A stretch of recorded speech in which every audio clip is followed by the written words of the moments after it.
Halo semua, saya Kubi dan selamat datang di konten Pawang.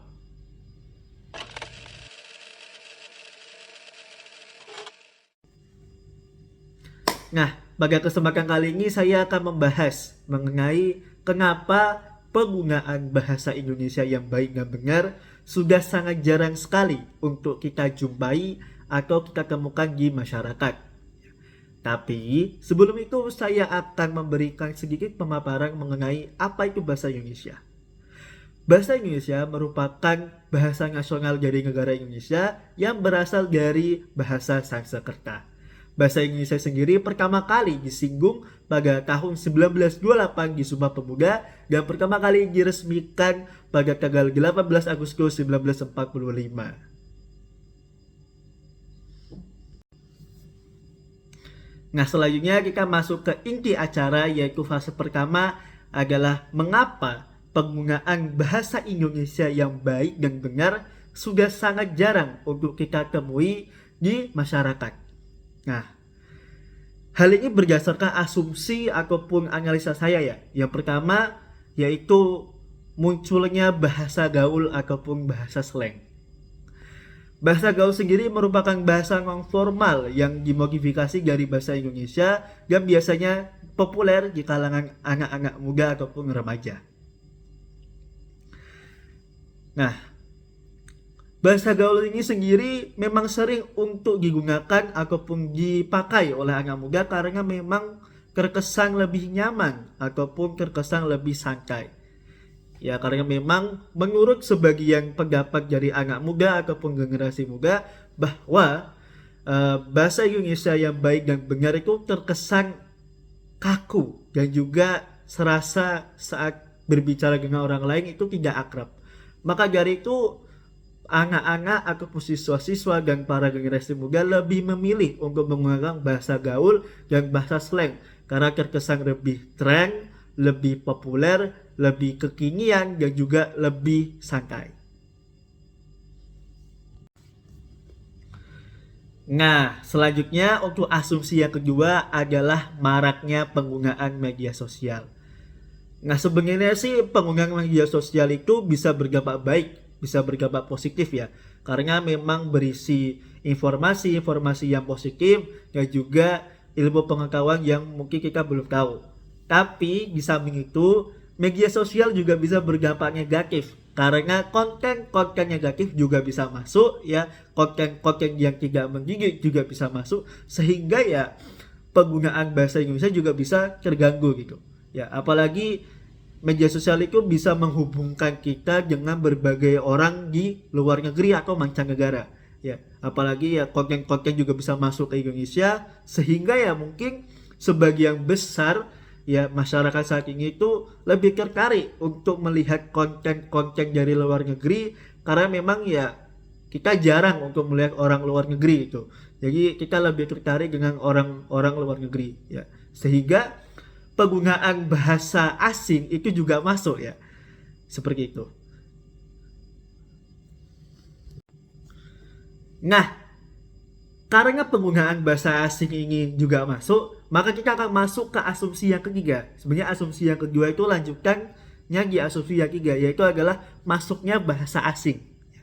Dengan masuknya bahasa asing, otomatis ya preferensi orang Indonesia untuk belajar sebuah bahasa pasti akan condong ke bahasa asing. Karena kenapa? Karena itu lebih asing. Sedangkan bahasa Indonesia sudah sangat dekat ataupun sudah sangat sering kita pelajari. Sehingga ya bagi orang-orang bahasa Indonesia itu tidak terlalu penting.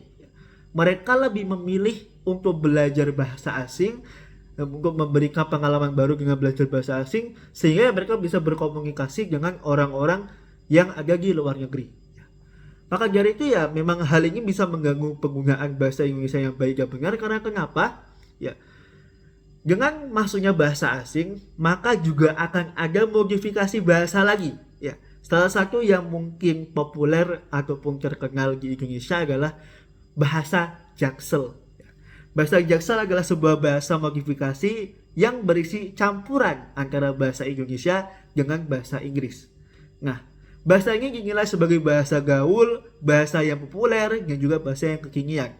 Maka dari itu tidak salah lagi bahwa memang bahasa ini sering digunakan ataupun sering populer di kalangan anak-anak muda ya seperti mahasiswa, siswa, dan juga generasi muda yang lainnya. Maka dari itu dengan munculnya bahasa, modifikasi bahasa-bahasa seperti ini ya otomatis penggunaan bahasa Indonesia yang baik dan benar itu semakin jauh untuk diminati, semakin jauh untuk dipelajari. Karena kenapa ya?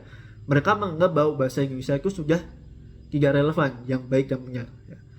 Sehingga ya mereka lebih memilih bahasa asing, lebih memilih bahasa modifikasi seperti bahasa gaul dan juga bahasa jaksel, karena memang terkesan lebih nyaman, lebih mudah, lebih gak ribet ya bahasa kasar seperti itu. Sehingga ya akhirnya penggunaan bahasa Indonesia yang baik dan benar itu mulai dilupakan perlahan ya, perlahan ya, seperti itu. Selanjutnya kita akan memasuki fase yang ketiga, yaitu bagaimana solusi untuk mengatasi ancaman tantangan dari permasalahan tersebut. Berikut ini adalah pendapat saya. Solusi yang pertama yaitu adalah dari diri sendiri. Jadi maksudnya dari diri sendiri adalah dari diri kita sendiri, kita harus berminat, harus memiliki tekad, memiliki minat dalam mempelajari bahasa Indonesia yang baik dan benar. Ya karena semuanya bermula dari diri kita sendiri. Kalau diri kita sendiri masih setengah-setengah, diri kita masih meremehkan dan tidak tertarik dengan penggunaan bahasa Indonesia yang baik dan benar, maka ya berikutnya selanjutnya akan susah untuk menerapkan bahasa Indonesia yang baik dan benar pada kehidupan sehari-hari. Maka dari itu ya kita sebagai masyarakat Indonesia ya, karena memang bahasa Indonesia itu merupakan identitas nasional ya, identitas diri kita sendiri sebagai bangsa Indonesia ya, kita harus memiliki tekad dan juga minat gitu untuk mempelajari bahasa Indonesia ya. Setidaknya kita harus paham ya penggunaan bahasa Indonesia yang baik dan benar itu seperti apa, penerapannya bagaimana dan sebagainya, seperti itu.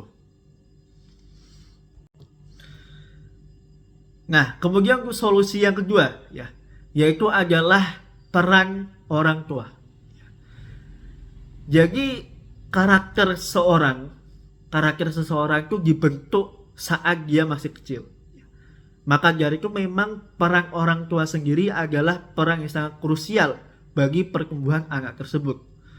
Maka dari itu ya dari saran saya, orang tua harus berperan untuk mendidik anaknya, untuk membimbing anaknya, mengajar anaknya agar bisa menggunakan bahasa Indonesia yang baik dan benar ya. Karena kalau dari orang tuanya sendiri tidak mau mengajarkan, tidak mau membimbing, bahkan mungkin tidak menerapkan ya, maka ya akan percuma. Anak itu dari kecil sudah terbentuk seperti itu, kalau semisal nanti saat masuk di dunia masyarakat ya dia akan susah untuk beradaptasi dan mungkin akan malas untuk mempelajari bahasa Indonesia ya. Jadi mungkin cara yang kedua seperti itu untuk mengatasi. Jadi peran orang tua itu sangatlah penting, apalagi untuk mendidik anaknya agar bisa memahami dan juga menggunakan bahasa Indonesia yang baik dan benar di kehidupan sehari-hari. Dan solusi yang terakhir adalah peran lembaga pendidikan. Saya tahu memang penggunaan bahasa Indonesia yang baik dan benar ya, penggunaan kalimat, penggunaan kata-kata memang tidak sepenuhnya bisa dikontrol oleh orang lain, oleh orang tua, oleh guru ataupun pengajar ya. Tapi setidaknya lembaga pendidikan harus mulai memikirkan sebuah cara, sebuah strategi agar siswa dan siswinya itu tidak mudah bosan saat menghadapi ataupun belajar bahasa Indonesia yang baik dan benar. Karena berdasarkan pengalaman pribadi saya juga ya, sebagian teman-teman saya saat belajar itu mereka merasa tidak fokus, mereka merasa ngantuk karena memang ya itu aja. Kemudian yang kedua ya karena memang mengingat masyarakat di Indonesia itu termasuk masyarakat yang minim literasi ya, maka mungkin saat mereka melihat tulisan-tulisan yang ada di papan tulis ya, apalagi berhubungan dengan bahasa tuh mereka langsung ngantuk. mereka langsung bosan. Mereka menganggap bahwa hal itu tidak penting. Karena kenapa? Karena yang penting bagi mereka adalah mereka bisa berbahasa, berkomunikasi bahasa Indonesia ya dengan orang lain. Dan orang lain itu paham apa yang mereka katakan. Ya, mereka menganggap bahwa struktur kalimat, ya, kaidah kebahasaan, ya, kemudian tata cara berbahasa itu nggak penting. Ya. Mereka lebih penting ke cara praktisnya, cara prakteknya. Sehingga ya akhirnya ya membuat mereka itu tidak maksimal dalam mengikuti pembelajaran bahasa Indonesia karena mereka nggak ada minat. Ya. Maka dari itu ya saya pikir saran saya bagi lembaga pendidikan itu harus bisa memikirkan sebuah cara ataupun sebuah ya semacam trik ataupun sarana ya cara pembelajaran, cara mengajar agar siswa-siswi, mahasiswa itu tidak bosan dan tidak ngantuk saat belajar bahasa Indonesia. Karena memang seorang pengajar ya,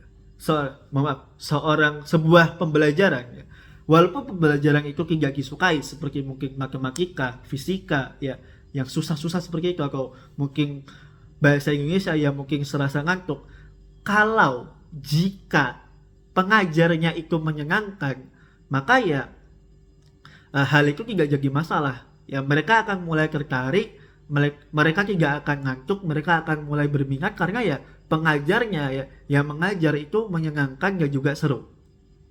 Maka dari itu mungkin saran saya sih solusinya adalah menemukan cara ajar baru yang tidak membosankan, yang tidak bikin ngantuk ya. Jadi bisa bikin orang-orang ataupun siswa-siswi itu tetap membuka matanya, tetap memperhatikan apa yang ada di papan tulis khususnya untuk bahasa Indonesia yang baik dan benar ya. Jadi selain juga itu ya mungkin ya juga mulai diterapkan ya mungkin ya ini hanya saran dari saya, pembelajaran bahasa Indonesia khusus yang pembicaraan ataupun sesi ngobrol lah, biar mereka itu bisa mulai praktek ya bagaimana caranya ngobrol dengan penggunaan bahasa Indonesia yang baik dan benar ya. Sehingga mereka mulai terbiasa, mereka mulai mulai melaksanakan hal tersebut di dunia nyatanya lah. Jadi seperti itu. Jadi mungkin ya itu adalah solusi yang ketiga. Nah, baik, tadi itu 3 solusi yang dapat saya sampaikan. Ya sekarang saya akan menyampaikan sebuah konklusi ataupun simpulan dari solusi-solusi tadi. Ya, solusinya simpulannya adalah kita sebagai masyarakat Indonesia, sebagai rakyat Indonesia itu harus mencintai bahasa kita sendiri. Karena memang bahasa Indonesia itu cukup spesial ya, karena Indonesia sendiri memiliki ratusan bahasa, banyak sekali bahasa daerah, namun yang dipilih justru bahasa Indonesia yang berasal dari bahasa Sanskerta. Maka dari itu ya kita harus mulai menghargai bahasa Indonesia, kita harus mulai berminat ya, maksudnya seperti mulai tertarik dengan bahasa Indonesia dan mulai memperhatikan bagaimana bertutur kata yang menggunakan bahasa Indonesia yang baik dan benar ya. Kemudian ya sebagai seorang mahasiswa dan juga siswa ya kita juga harus memiliki tekad dalam diri kita sendiri untuk belajar bahasa Indonesia, karena ya segala sesuatu itu berawal dari diri kita sendiri. Kalau diri kita sendiri tidak punya minat, diri kita tidak punya keinginan untuk belajar ya maka akan percuma. Yang terakhir ya mungkin pesan saya bagi lembaga-lembaga pendidikan, semoga beberapa tahun yang akan datang bisa memberikan sebuah teknik pengajaran baru ataupun sebuah solusi ya, agar kita sebagai siswa ataupun mahasiswa itu tidak mudah bosan ya. Walaupun ya balik lagi itu juga kembali ke diri kita masing-masing ya, untuk memiliki tekad dan juga keinginan dalam belajar bahasa Indonesia yang baik dan benar. Tapi setidaknya mungkin pemerintah ya, lembaga pendidikan juga berusaha untuk mencarikan sebuah cara ataupun trik ya agar kita tidak mudah bosan yang bisa tertarik sama bahasa Indonesia. Jadi seperti itu. Nah, sekarang kita sudah sampai di penghujung acara, kita sudah sampai di akhir video. Mungkin segitu saja yang dapat saya sampaikan. Kurang lebihnya mohon maaf. Jika ada kata-kata yang mungkin kurang berkenan, saya mohon maaf sebesar-besarnya. Terima kasih dan sampai jumpa di video selanjutnya.